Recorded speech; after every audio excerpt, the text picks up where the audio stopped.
გავრცელებულ კადრებში ჩანს, რომ მასზე იძალადეს ფიზიკურად, მას შემოხეული აქვს ტანსაცმელი. დანარჩენ დაკავებულებზე ეს ფაქტი არ დამინახავს და გარდა ამისა იქიდან მატყობინებს კიდევაც რომ იყო როგორც ფიზიკური, ისე მორალური ძალადობის მსხვერპლი და მორალზე გეხებიან, იმიტომ რომ შენ გიყვარს საქართველო, შენ იცავ საქართველოს, რატომ აკეთებ ამას, აი რა არ ვიცი, დამამცირებელი გონიათ უკვე საქართველოში ის რომ ერთადერთი მამოძრავებელი ძალა შენთვის იყოს ეს ქვეყანა. ამით შეუძლიათ სცადონ შენი დამცირება.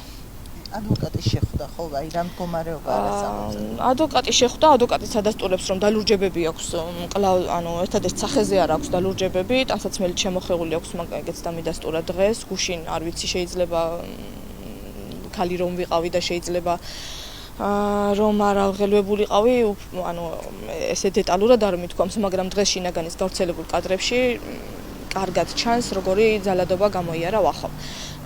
ვახო მასე თუ ისე ყველას გვიცნობენ, აბსოლუტურად ყველას გვიცნობენ, ვინები და როგორი ადამიანები ვართ ჩართულები და დამიჯერეთ ისინი ვერ იტანენ სუფთა ადამიანებს. ვერ იტანენ, ჩვენი მიუღებლობა აქვთ. და შესაბამისად დარწმუნებული ვარ, რომ ძალიან დიდი წნეხი იქნებოდა მასზე. რომ გაეტეხათ. თიულია ვახო, იქ არ არის გაზრდილი, მაგრამ ფიცხელაურის ბიჭია, ფიცხელაურის გვარის არის და ზუსტად ისე იქცევა, როგორც მაგის გვარს შეეფერება, ასე რომ თქვენი შეშინებული არ გაიშვას. თქვენი შეშინებული არ გაიშვას, იმიტომ რომ